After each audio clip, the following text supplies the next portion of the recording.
Okay, welcome back to the Boostly podcast, the podcast that gives you the tools, the tactics, the training, and most importantly, the confidence so you can go out there and get yourselves direct bookings. Today, on the mini series of Behind the Host, I'm really excited because we've got a host who looks after hundreds of units in an absolutely booming part of the world, a place which you need to be paying attention to because there's just so much going on. There's so much opportunity. And just by listening to this, you're going to get understanding of the mindset of what it takes to grow a large STR company, but also an idea of what opportunities there are in this part of the world. So let me introduce to you, we've got Mahwussh of One Perfect Group. She's the CEO, and she's going to be talking today about her business so you can learn from her experience. So welcome along. Thank you for joining me. Thank you so much, Liam. Happy to be here. So I know I've given you a bit of introduction there, but can you give me the elevator pitch of what is One Perfect Group? What does it consist of? So, One Perfect Group has three verticals. Our main leading brand is our short-term rental company, which has been in the market for the past 8 years by the name One Perfect Stay. Like you mentioned, we are managing 100 of units across Dubai in the prime areas and in the secondary areas. And alongside One Perfect Stay, we have a real estate company because you see, in short-term rental, when you are the property managers, you're sort of entering the sales cycle rather late.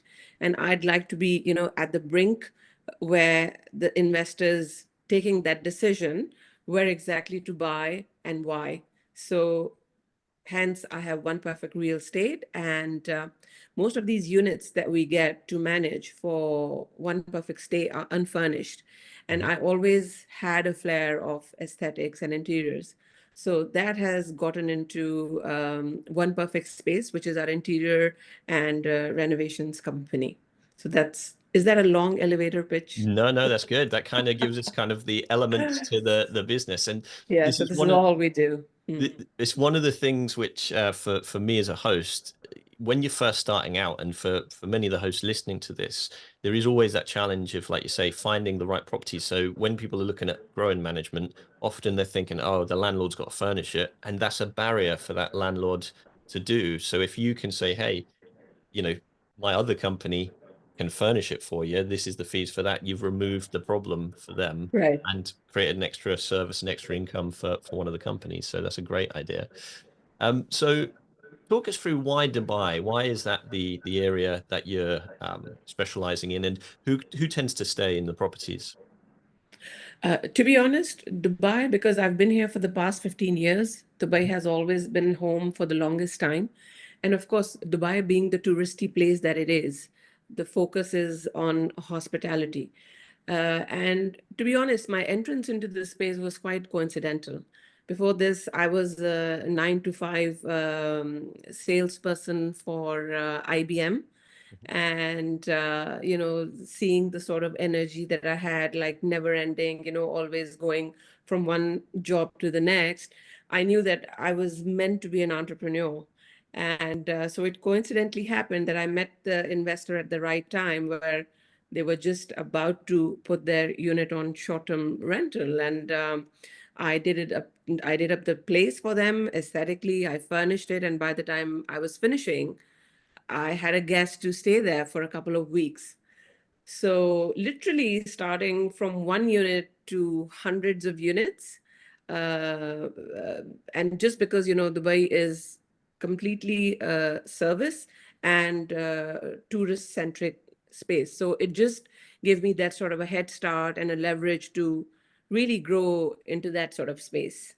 That's cool. And I mean, first of all, wow, that journey. How long since you had your first unit to where you are now? How long is that journey taken? About 8 years. Hmm. But And so, Dubai model is completely on management, right? There are different variants to short-term rental where people venture into rental arbitrage or master lease, and now, there's build to rent. But to start off with, the most flexible model is the management model, where you sort of split the revenue between yourself and the landlord, and that's the sort of model we follow in Dubai. So yeah, for the past 8 years, since, we started off. I was doing it as a freelancer, starting 2014, 2015, 2016. We formally, created the company, One Perfect Stay. And since then, it's been just going ahead. I mean, the pandemic was there a few years Mhm. ago, and not just that, like they say, two steps forward and probably one step back. And also because, I never had an external fund to back on. It's a completely bootstrapped company. Mhm. So the growth has been gradual but steady. That's what I can say. I mean, I think it's impressive. I mean, eight years is no time at all when it comes to when we think of businesses in general. And I always think of that quote, which people underestimate what they can do. They overestimate what they can do in a year, but Yeah, underestimate what they can do in 10 years. And 10 years. obviously, looking at the last 8 years, I mean, that's an amazing to have those three aspects of each of the businesses helping towards that goal of growing collectively the group of companies, which is amazing. So. I just like to add, yes, with One Perfect Stay, and in these 8 years, so it was just not the short-term rental segment. We Mhm. also escalated the other two verticals that I just introduced to you. So the idea was, you have to be, I mean, being property managers, there's and for any business, for you to create and for you to grow, the bottom line has to be positive. I mean, there are no two ways about it. I do understand, where the companies are coming from with external funding focus, going from seed funding to round A, B, C. And personally, I feel that, that takes your focus away from the core business. And, me being the lone ranger in this, I had to be, first of all, really, really sincere to what I was doing. So my entire focus was on scaling the business and getting the verticals up that were going to be more profitable, more Mhm. cash flow rich. So that was my sort of strategy. Do you know that it's impressive, and also just going off piste from our questions a little bit. Sure. What do you need to have as a mindset? So there'll be people listening to this. Many of the people listening to this will either have just the one or perhaps a management company managing, let's say 20, 30, 50 units. What kind of mindset changes, looking back, did you go through? Or what kind of, I guess, abilities and competencies does somebody need to possess to grow a company like you have in the way that you have?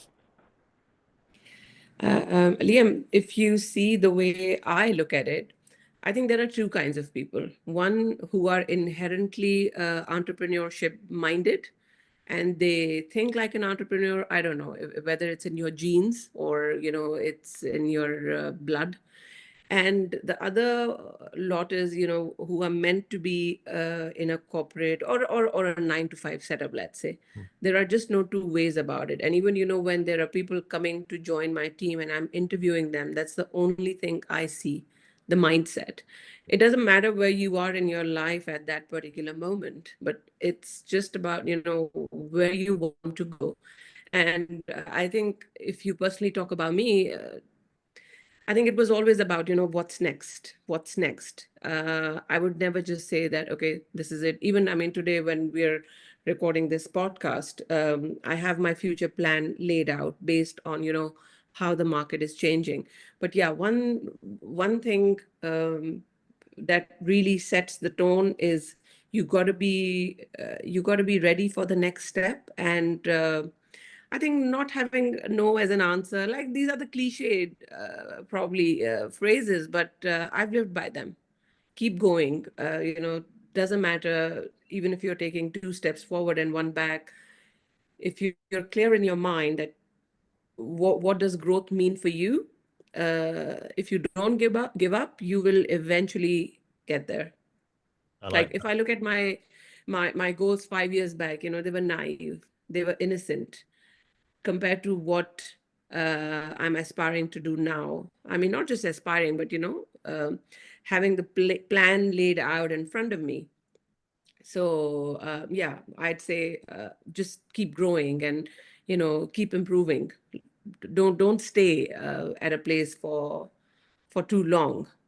It's Keep very changing. it's very inspirational, and I really like that. I mean, I certainly identify with that, and I know people listening will do as well. But I always think as entrepreneurs, we are building stuff out there in the world, but actually we're actually building our character and like you say, growing, Oh, yes. changing. I look back to just a year ago, 2 years ago, and you can see how much you've learned during that time. As long as you're putting more, um, and I guess the one thing that I've learned is more speed of action will get you Mhm. growing faster, like so actually it's just whatever the challenge is, just try and overcome it. And that brings us on to the next question is what challenges have you faced and how have you overcome them? If you pick out maybe the biggest one, or few, that would be awesome. I'd say, let's say in the past 8 years, the two biggest that I can name, I mean, looking in the past recently was the pandemic. Hmm. That was something that really made me think twice about really continuing with this or not. But somehow we sort of I think my strategy in that phase was to get one-on-one with the hundreds of our landlords who we were managing. So I think being empathetic towards your clients, whether that's your investor or your guest, Hmm. and quickly thinking on your feet. So because there were no external outpouring of the travelers, we really focused on the local market because everyone in that phase was struggling even financially, right? So we were on flexi payment models. We were doing long term in short term, so monthly Hmm. monthly stays that just kept us going. So that was like one of the biggest challenge that I've faced. The second one was, and it still is that and especially in Dubai, that we because the asset supply is quite vast, so we are always managing it on revenue sharing basis, which is the management basis. And that is one thing. It is a challenge, but it's also an opportunity where it's flexible. You really don't have that sort of what should I say? You know, I mean, your risk is still mitigated. You being in the management business, but having it done for so many years, uh, and this has been a challenge because your churn out rate is quite high. I mean, if I think of it in the past so many years, if the churn out rate was a bit lower, let's say, I would probably be maybe touching 1,000 units. Hmm. But that's not the case because it's a flexi model. But it is a challenge in its own way. So how do you mitigate that? You move towards territories where rental arbitrage is more feasible, and the asset is more sticky, and there is a huge upside for you to make money. But then again, having said that, you have to enter that sort of a market at the right time, where the annual leases are still at an acceptable rate. Hmm. The economy is at such a stage where it is ideal for you to enter that specific market. So I would say, yeah, like these two challenges: pandemic, dealing through the pandemic, and sort of pivoting from the management model more towards the rental arbitrage in the other regions. These two have been my biggest challenges, and I've sort of found my way through them. That's really cool, really good insight, especially, I mean, if you're listening to this and you've just got the one or two properties, that may not have impacted that answer. But for me, as somebody who's growing a management company myself and deal with arbitrage, and hopefully for you as the listener out there who are doing the same, looking to build a management company and to grow your company, then just knowing that there will be challenges of when to enter, more arbitrage, and that actually there is churn. It's one of my biggest worries as a property manager that actually there are clients which move on, for whatever reason, whether or not Yeah. whatever they were expecting was different, and whether or not we've not hit the target of what they're going through, or whether or not the market's just different to what they was expecting a few years ago in Mhm. the staycation boom, that you do get churn with management. And that's actually for a mindset thing for me, something which I've had to come to terms with, that it's not a reflection on me as a person. That is just we've put everything Definitely. into it that we could Yeah. do, Yeah. and that Yeah. just happens. Definitely. Never take it personally. That's another learning that I've had, yeah. What would you say has been, switching that round, the biggest successes so far? What are you most proud of? I think despite having such a high churnout and despite having such a vast supply, still managing to keep the unit number, 100 plus, and sustaining ourselves in an ever-changing environment like Dubai. There's always a supply, and so you have to, and your investor size and your investor portfolio profile is also changing. So that's another thing, you should keep in mind. But I think the biggest achievement, or the thing that I'm most proud of is that there's no external fund. It's a fully bootstrapped company, and the sort of scale that we've reached despite that. I mean, we are competing with companies which have 10-15 million dollars behind them with the same size as us in Dubai. So probably that's something which makes me quite proud of where we have arrived.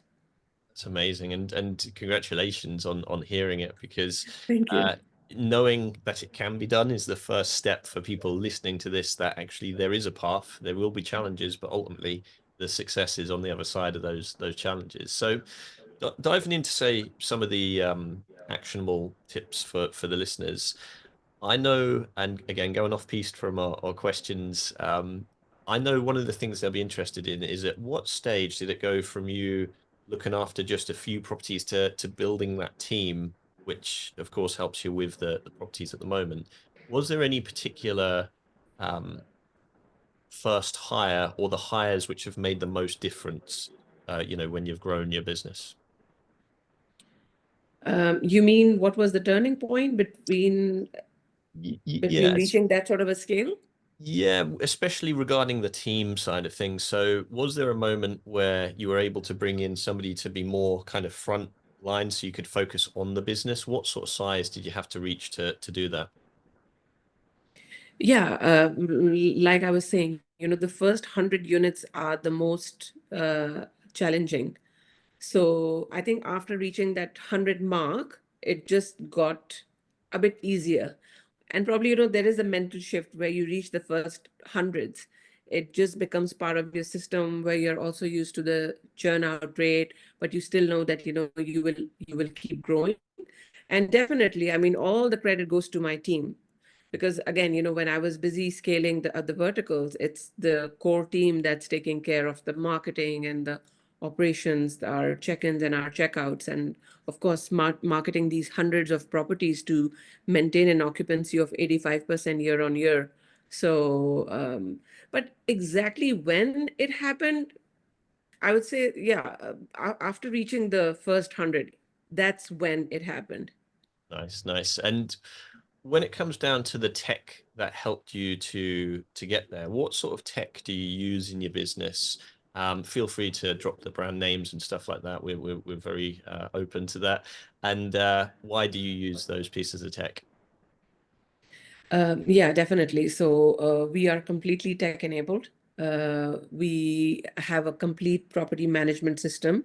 We went through quite a few, we experimented a lot, but now we are really happy with Hostify. So a free endorsement of Hostify that I've done. We've been with them for the past 2 years, and quite happy. The sort of analytics we get are quite good. But then again, that's you can't just rely on a property management system. And especially this time, we are also using some modules for dynamic pricing, smart pricing. I mean, yes, Airbnb has its own internal dynamic pricing module, and that works fine. But again, in order for us to achieve the targeted occupancy that we target on these many properties, we do use a few smart pricing tools. So we switch. We are in the middle of switching between two, but smart pricing also helps us a lot. And of course, then there is our own digital marketing team. They're also the ones who are pushing the properties on socials uh, and other avenues. So yeah, there's, I would say, like about 20 to 25% bookings, which come from our website, which is completely, uh, I mean, it's another tech form of its own, where we can take direct bookings because we have the integration from the bank, and the guests have the facility to pay directly to us, like they would pay on Booking.com and Airbnb, and without even paying the commissions. Yeah, and that's hugely important. I mean, that is what Boostly is all about, is can you increase your profit margin as a business by removing some of those what we would view as unnecessary costs to either the guest or to you as a business by taking more direct bookings. So that's really good to hear. And uh, uh, Hostify is one of the people who we work with at Boostly, and I know it's great to hear that they're doing a good job. One of the Yeah. questions which I'd love to ask, usually we ask, is there any tips for direct bookings? But because of the subject of what we're talking about, is there any tips for growing your portfolio? Is there anything that you look back and go, I'm glad we did that to grow our portfolio when you were looking at scaling those verticals? I think knowing your customer, and also know when to say no. I mean, when you're scaling and you're in the early stages, you welcome everyone and everything and all kinds of units.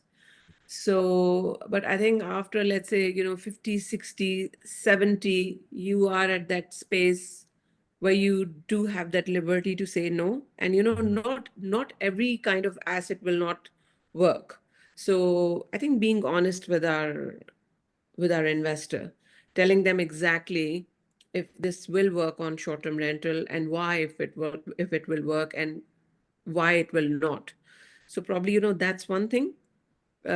Because when you do that, and typically in Dubai, an investor just, they don't just have one unit, they have like a portfolio. So if you advise them on something, let's say on a single unit, which may not come in your portfolio, but they have, a dozen others which will work well, and they will appreciate and respect the honesty, and probably give you a lot more, which is going to be a win-win for you and for the investor both.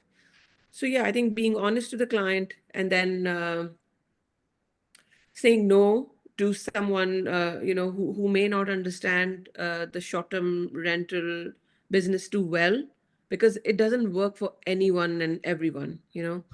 um, yeah, I think these are the two things I'd like to mention. That's really cool. And I think building those relationships are just so important.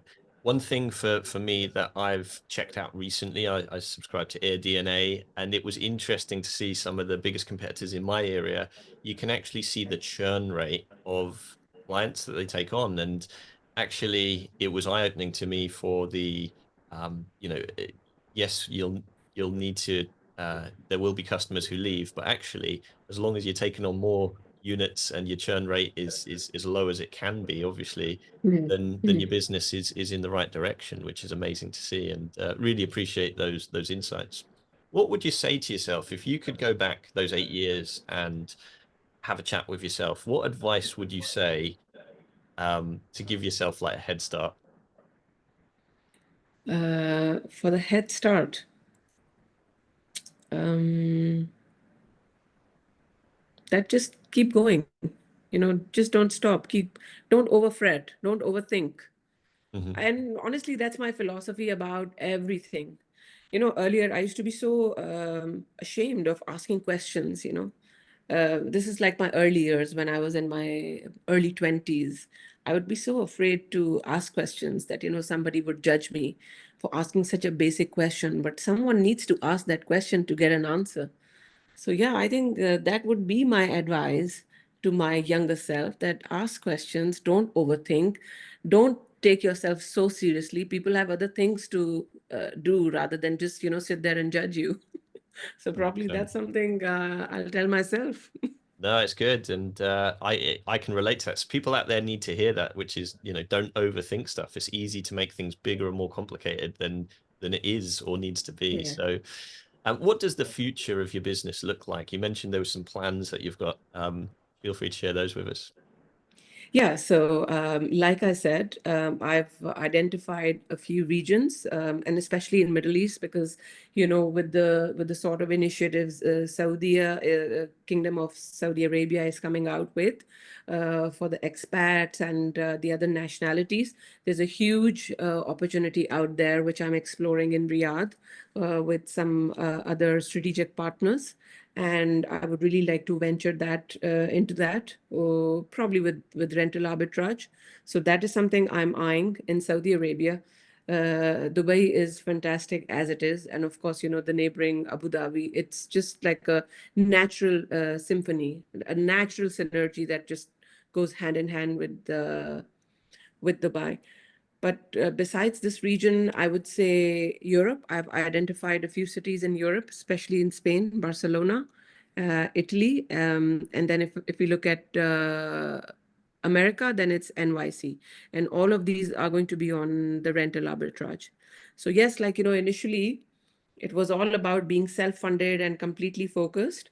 But I think if you have sort of, conquered the most dynamic city per se, then rest of it becomes slightly easier. And probably coming out with such experience now, doing all of these cities on a relatively different model will be easier with an external funding. Probably, now I can say, we are ready for that.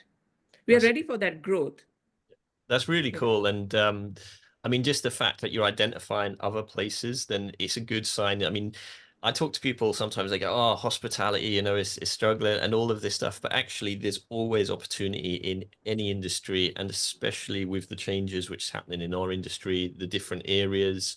You just need to know where to look and have the mindset and be ready, not overthink it, as you say. So thank you for sharing that. So let's throw the mic open. How can people come and find out more? How can people come and get in touch and follow your business? So we have quite a strong social presence. You can find our website, oneperfectstay.com. You can do direct bookings through the website. And of course, I'm on LinkedIn. The company profile is on LinkedIn as well. All my companies are on LinkedIn. So we are quite easy to find like that. Awesome. And of course, we will share within the show notes, however you're consuming this piece of media, have a look around the piece of media and we'll have the links in the show notes there Thank you so as much. well. Definitely will do that. No worries, no worries. So the last question which we like to ask is there a motto or mantra which resonates with you? One which you can say, hey, this is something I really, sort of believe in or that I relate to. I say change is the only constant. That's one belief I live by, whether that's that on a very good day or on a really bad day, this too shall pass. But yeah, the one motto I live by is the change. And probably, personally as well, seeing the kind of person that I am, always craving change, going from one point to a completely drastic shift, even pivoting the business models that I've sort of formed. So yeah, I'm a true believer of change. I mean, deep inside, they say your sock is slipping inside your shoe, but I just go and I take that leap of faith and I go for the change. Nice. Yeah, again, it's great advice. I mean, it's reminded me of we were coming up with like band names back in the day when I was very much younger than what I am now, but constant state of flux, and the reason for that is everyone's going through a constant evolution, a change, and Yeah, you're absolutely right. Businesses, it's exciting, isn't it? It's part of our entrepreneurial spark, I'd say, to look at that. yeah, So yeah. thank you so much for sharing with us today and for giving us the journey that you've been on, but also for inspiring us. And what I'm going to be taking away from this is not to overthink things, and also to really look at the bigger picture. Like, don't always plan for just the next 12 months. Really think, where is this business heading in the next Yeah, 10 years? So thank you so much. definitely. Any last years before we call it a day? Just summarizing whatever we've spoken about, and the last thought that I want to end this on is, look, this industry is not perfect, and there are industry giants um, who are also at the brunt of how the market sort of reacted, despite them being so big. So I think the biggest thing that we can do is accept that this is this is flawed, right? But there is, again, and I think any industry, any service industry which is not really standing on some really concrete foundations will be a bit jittery, but there are ways to sort of navigate through it through different approaches which are ideal for different scenarios and different regions. So probably I think the first thing towards improvement is accepting that there is something wrong that you need to improve or correct. So I think these are my last thoughts, where I say that you sort of understand what model or what strategy is suited for which reason and why, and then probably go and you pivot from there. Well, overall, I mean, it's been an impressive journey. I've really enjoyed speaking about it, and I know there's going to be people who reach out to you off the back of this. So, thank you for listening to this on the Boostly podcast. We know there's lots of places you can put your attention, and I really thank you for putting it with us. And we look forward to seeing you on the next podcast. Bye for Thank now. you so much for having me, Liam. Thank It you. was a pleasure.